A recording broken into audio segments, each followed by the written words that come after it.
Mec, pardonne ma tête, il est 7h46 du matin, je viens de me réveiller, j'ai mon café, mais j'ai compris pourquoi les vidéastes font pas d'argent en 2026 et probablement en 2027-2028.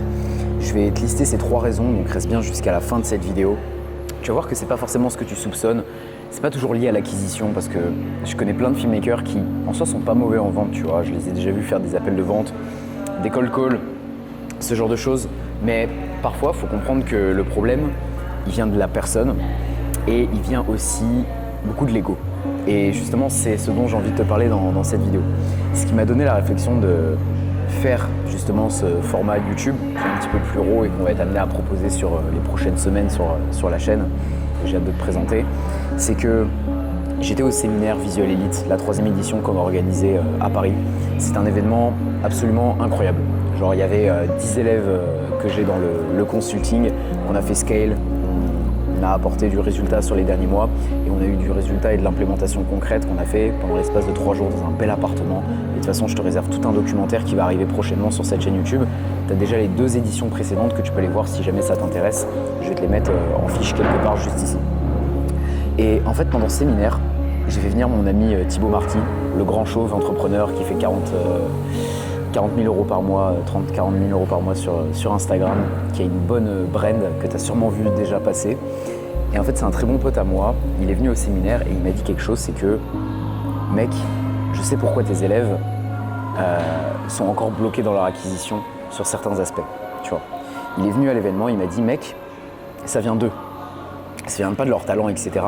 Il y en a plein, ils travaillent dans notre agence, donc ils voient très bien qui c'est. Il m'a dit, les mecs, ils sont très bons. Le problème vient pas de là, et c'est justement la première raison que j'ai envie d'aborder avec toi, c'est le côté égo.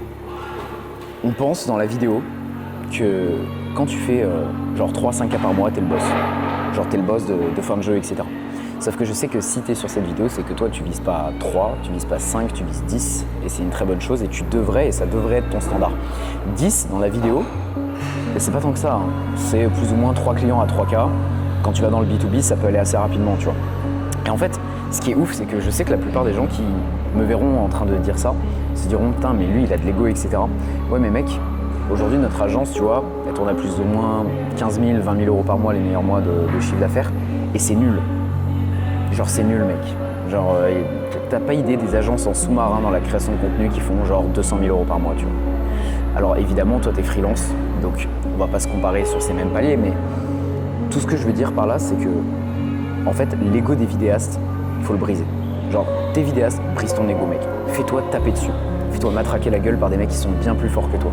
Et pour te donner un ordre d'idée, tu connais évidemment cette phrase qui est « entoure-toi des 5 personnes qui vont t'élever, 5 personnes qui sont plus hautes que toi, sois la plus petite personne dans la pièce ». Et je pense que c'est une réflexion qui est totalement légitime et qui peut être portée par le fait que, juste, si tu t'entoures de personnes qui font moins d'argent que toi, si tu t'entoures de personnes qui sont moins ambitieuses que toi et que tu restes enfermé dans ce cercle de la vidéo qui est une niche quand tu es freelance où il y a plus d'artistes que d'entrepreneurs, c'est une réalité, tu vas jamais vraiment t'élever, tu vois. Et en fait, aujourd'hui, il faut que tu comprennes que ces standards, il faut aller les briser, il faut aller les taper, il faut aller les fracasser en 1000 morceaux, mec.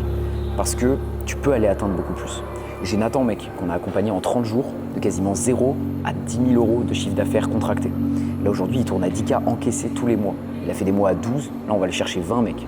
Genre, on a eu un appel hier, on va partir en scaling ensemble, on va faire des audits en présentiel sur Paris avec le consulting. Et mec, on va aller le monter à 20. Mais Nathan, il a rien d'exceptionnel, c'est juste un putain de bosseur. Tu peux aller voir notre audit qu'on a sorti ensemble sur la chaîne YouTube. Encore une fois, je te le mets en fiche juste ici. Et en fait, tu verras que, mec, c'est juste de l'implémentation intelligente. Et que le mec, il pose 1000 questions, il est curieux, il met son ego de côté, il est là pour apprendre. Et en fait, tu vois, j'ai beaucoup de vidéastes en appel. C'est pas pour faire le mec, encore une fois. J'ai dû en avoir, je sais pas, peut-être 200, 300 sur les dernières années. Et rares ont été ceux qui ont mis leur ego de côté, qui ont vraiment accepté de travailler. Et ceux qui l'ont fait, ils ont eu des putains de résultats. Je peux te citer Lucas, que tu verras dans le séminaire de Paris, qui a closé 3K en direct sur l'événement. Je peux te citer le cas de Azedine, de Margot, qui était présente sur place, de Florent. Ils viennent, ils sont là pour se faire taper dessus, tu vois, mec. Et il n'y a pas de honte à ça. Mec, j'ai lâché 12K là, dans un accompagnement one-one de 6 mois, mec, pour me faire matraquer la gueule sur ma création de contenu. Parce que je suis nul en fond dans ma création de contenu. J'étais bon sur la forme, j'étais nul dans le fond, mec. Et en fait, tu vois, j'accepte, mec. Enfin, je suis pas là pour avoir de l'ego, pour me sentir être le meilleur. Je suis là pour me faire matraquer. Et je pense qu'aujourd'hui, si t'es filmmaker, ce qu'il te faut, c'est juste ce putain de déclic de te dire « Ok, je vais faire une sale montée en compétences. Là où j'en suis aujourd'hui, c'est nul, c'est rincé, c'est rien, je suis à 0%. Même aujourd'hui, si tu es sur cette vidéo, c'est que tu vis déjà ton activité, c'est que tu fais ça à full time. Et je suis persuadé que ta famille et toutes les personnes autour de toi vont te dire « Oh mec, c'est trop bien, tu vis de ta passion et tout. » Ouais, c'est cool, mais c'est la première case. Est-ce que vraiment tu as envie de te cantonner à ça? Tu vas être un putain de chef d'entreprise, tu as envie vraiment de monter une agence à terme? Ou est-ce que tu as envie d'être juste un gars chill? Et dans ce cas-là, bah mec, tu peux te désabonner de cette chaîne YouTube, tu peux quitter cette vidéo en vrai. Parce que si on est là, c'est pour parler du potentiel que tu peux aller vraiment chercher dans la vidéo. Et moi, je suis là pour t'apporter vraiment de la valeur concrète et applicable qui va te permettre de développer à terme une agence, gérer des équipes, apporter plus de valeur, aller voyager, faire des projets qui sont toujours plus big, rencontrer des personnes que tu n'aurais jamais cru rencontrer un jour dans ta vie, mec.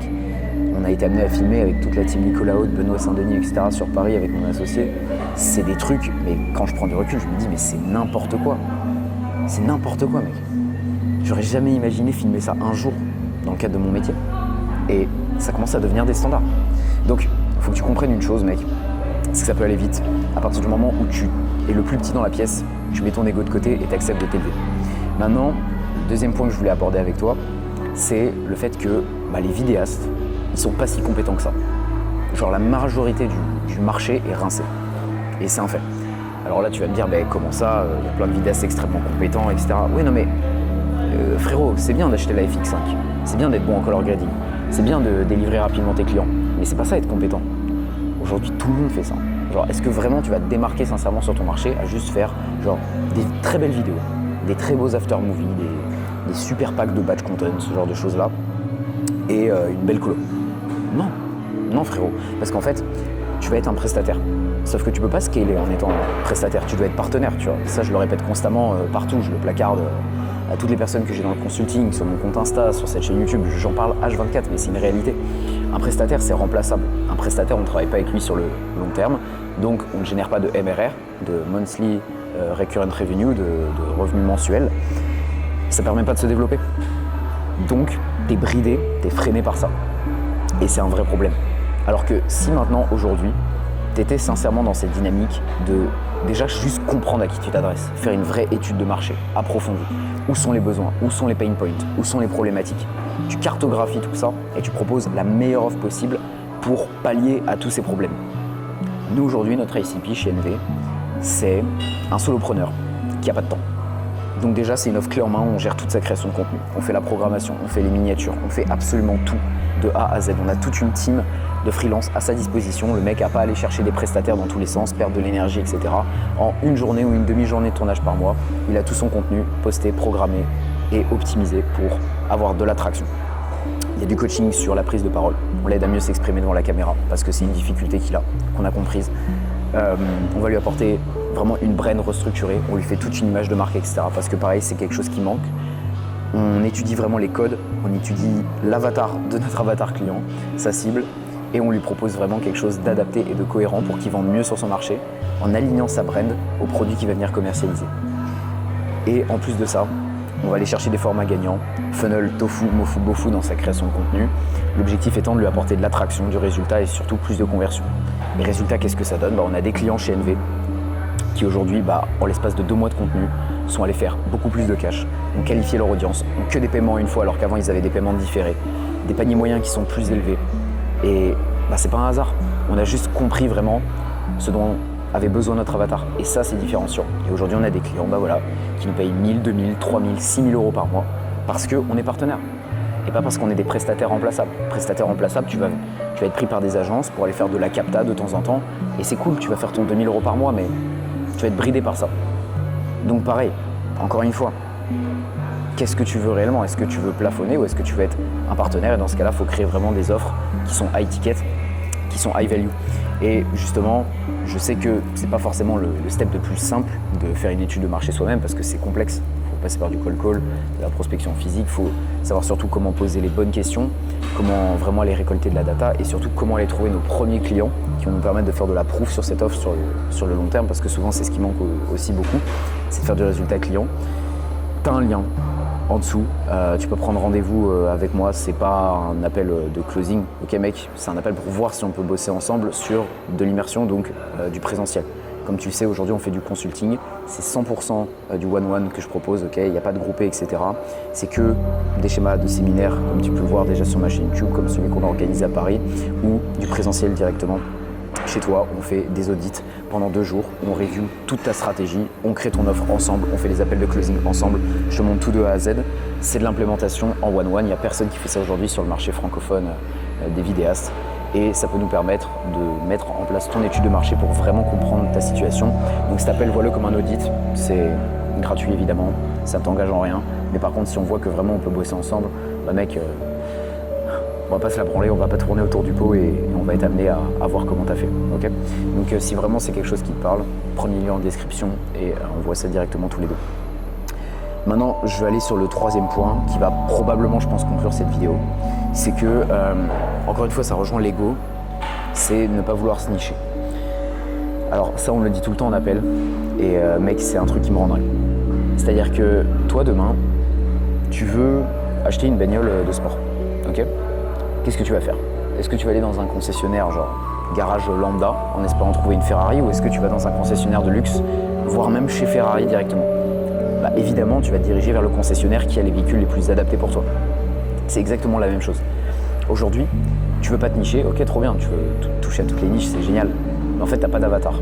Donc comment tu communiques sur un avatar? Comment tu comprends les douleurs de cet avatar? Comment tu crées une offre, justement, qui te positionne comme partenaire et pas comme prestataire auprès de ces personnes-là? C'est impossible, mec, si t'as pas de niche.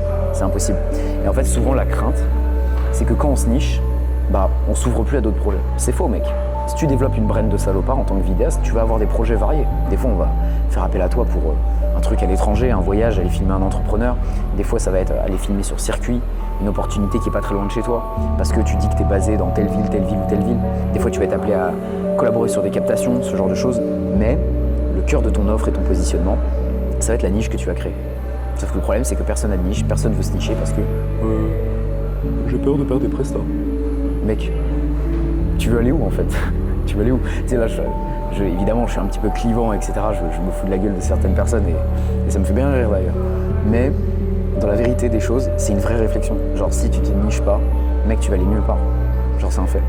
C'est littéralement la clé pour développer aujourd'hui ton activité, pour parler aux bonnes personnes, pour que juste ta création de contenu, ça parle à ce mec. Genre, regarde, si là aujourd'hui, tu es présent sur cette vidéo, c'est que je te parle à toi. C'est pas que je parle à Pierre-Paul Jacques sur des sujets lambda, je te parle pas de la météo qu'il y a dehors, non, je te parle de choses qui te concernent directement, je te parle de douleur peut-être que tu as au fond de toi. Quand je te dis mec, t'es stuck à 2K, tu veux monter à 10K, ça doit te parler mec, tu vois. Et en fait, c'est pas pour rien, c'est que je niche mon audience. Et je parle à une audience nichée, je parle même pas à tous les vidéastes, je parle aux vidéastes qui veulent faire beaucoup d'argent. Et tu vois, c'est pas un hasard. Donc, en fait, il faut que tu comprennes cette notion de si tu te niches pas, tu vas parler à tout le monde. Et si tu parles à tout le monde, tu parles à personne. C'est aussi simple que ça. Et faut pas croire, le marché de la création de contenu, c'est un truc qui se développe à une vitesse, mec, mais t'as pas idée. Il y a de la place pour tout le monde sur le marché et il y a beaucoup plus de demandes que d'offres. Et ça va être, genre, avec l'IA, avec la demande sur le contenu, etc., de pire en pire ou du coup de mieux en mieux pour nous, vidéastes, sur le long terme. On va avoir besoin de nos services. Tout le monde aujourd'hui veut de la vidéo. Tout le monde veut du batch content, tout le monde veut des gros volumes de contenu. Avec la méta Marvin Diaye qui se met en place, où c'est posté 3, 4, 5, 6 fois par jour, comme moi je le fais par exemple. Et tu vois, il faut comprendre ce truc de, il y aura toujours de la place et tu peux te permettre de te nicher. Il y a quelques années, je suis d'accord avec toi, se nicher c'était complexe parce que le marché était un peu plus déséquilibré. Là aujourd'hui, c'est pas le cas. Et surtout si tu vas dans le B2B, B2B entreprise, ok, à l'inverse du particulier, B2C, il y a une demande qui est énorme. Et tu as vraiment un créneau à les saisir, tu as vraiment un créneau à les prendre là-dessus. Donc je veux que tu comprennes une chose, c'est qu'à partir de maintenant, si tu veux vraiment évoluer dans la vidéo, évidemment il y a l'acquisition, et évidemment ça c'est quelque chose qu'on voit ensemble, premier lien en description, et que tu peux aller voir via des tonnes de ressources que je t'ai mis sur ma chaîne YouTube, notamment l'audit qu'on a fait avec Nathan que je t'ai mis en fiche, qui est une bombe de valeur, une mine d'or que tu peux aller regarder. Il y a tout le système, il y a toute la méthode, c'est important de le comprendre. Mais il faut que tu comprennes que même si aujourd'hui, tu es un sgeg en acquisition, mec, genre je peux pas te parler plus franchement, même si aujourd'hui tu es un sgeg en acquisition, si juste t'es bosseur, tu mets ton ego de côté, tu te niches, ok, tu acceptes vraiment de faire une sale montée en compétences, tu vas chercher l'information et surtout t'implémentes rapidement. Genre, t'arrêtes de te la branler mec et genre juste tu fais du gros volume tous les jours, genre tu vas taper à toutes les portes, tu fais 1000 milliards de call call, c'est impossible qu'à la fin du mois tu repartes pas avec des appels de vente et avec au moins un client signé tous les mois. Genre c'est factuellement impossible, c'est des mathématiques, ok? Et si vraiment t'es bloqué à ce stade-là, bah juste mec, prends un appel et limite je t'aiderai gratuitement mec s'il le faut pour débloquer dans un premier step ça et qu'on puisse travailler ensemble derrière. Mais faut que tu comprennes qu'au bout d'un moment, genre l'implémentation c'est la clé. Et je le dis à tous les vidéastes, genre les vidéastes ne travaillent pas, ça faudra en faire une autre vidéo aussi, parce que c'est un vrai problème. Mais juste si tu mets de l'énergie, tu te niches, tu fais les choses correctement, tu mets ton ego de côté, tu acceptes de te positionner sur ton marché et tu acceptes de comprendre que bah, juste aujourd'hui tu dois être partenaire et pas prestataire. Et donc vraiment comprendre ton ICP, ton avatar, etc. Tu vas voir une évolution qui va être drastique dans tes résultats, dans ton acquisition, mais surtout dans ta personne. Et je veux conclure cette vidéo là-dessus, c'est que là, je te parle de business. On parle de business, on parle de faire genre 8-10K par mois dans la vidéo en freelance au lieu de rester bloqué à 2-3K. C'est quelque chose qui doit être personnel. C'est une évolution qui doit être personnelle. Mec, là, j'ai une orga de zinzin. Je t'enregistre cette vidéo. Là, maintenant, il est 8h02. On arrive sur la fin. Je vais travailler jusqu'à 19h aujourd'hui. Je suis dans un lock-in pour le Q4, qui est la dernière grosse période de l'année, pour qu'on fasse scaler notre agence, scaler le consulting VE, ce genre de choses-là. Et mec, en fait, cette évolution, elle est personnelle. Moi, j'ai des choses à me prouver en travaillant autant. Tu vois, j'ai des objectifs à atteindre, j'ai des cases à cocher, j'ai mon entourage, ma copine, ma famille, etc. à satisfaire via ce que je vais créer, la valeur que je vais générer, les rencontres que je vais faire. C'est une évolution qui doit être personnelle. Et si tu le fais pas pour toi, tu n'auras jamais ce driver de mettre en place et en application tout ce que je t'ai dit aujourd'hui dans cette vidéo. Donc prends le temps aussi de vraiment identifier ton pourquoi. Et si tu décides de prendre un appel avec moi à la suite de cette vidéo, ok, c'est très cool mec, mais je veux que tu viennes en appel avec ce vrai pourquoi. Avec un pourquoi tellement fort que tu sais exactement pourquoi tu le fais, tu sais exactement pourquoi tu veux travailler là-dessus, et on n'est pas là à parler de la pluie et du beau temps, on sait pourquoi on le fait. Et pour moi, c'est ça le plus important, parce que si tu as la conviction, si tu as l'ultime conviction de pourquoi tu fais tout ça dans la vidéo, pourquoi tu ne veux pas rester bloqué sur le schéma classique en freelance et vraiment aller structurer plus, et avoir une vraie vision long terme, comme ont pu faire pas mal de personnes que j'ai pu suivre, là, c'est là où tu vas vraiment voir une évolution, c'est là où tu vas vraiment avancer, parce que tous les jours, tous les matins quand tu te lèves, il y a ce pourquoi qui est fort, il y a ce pourquoi qui est puissant, et tu as envie sincèrement d'implémenter, tu as la dalle. Et pour moi, c'est ça le plus important. Parce qu'à partir du moment où tu as cette dalle, il te faut juste beaucoup d'implémentation, les bonnes infos au bon moment, le bon réseau, et ça explose. Et sincèrement, moi, c'est le schéma que j'ai eu en freelance, c'est ce qui a fait qu'il n'y a pas eu de phase forcément de down et ça a up. C'est que il y a eu cette dalle dès le début, il y a eu ce pourquoi qui a été tellement fort dès le début que ça a engendré tout le reste. Donc écoute, merci d'avoir regardé cette vidéo jusqu'au bout. Abonne-toi, on va proposer beaucoup plus de contenu euro comme ça sur la chaîne. Là, on va mettre un gros accent sur YouTube et même sur la création de contenu. J'ai pas lâché un accompagnement pour rien, mec. Tu vas voir l'évolution sur le long terme et ça va être absolument phénoménal. On se dit à la prochaine. Premier lien en bio si tu veux vraiment évoluer, changer les choses et aller chercher un vrai cap en présentiel. C'était Noah. Ciao, mec.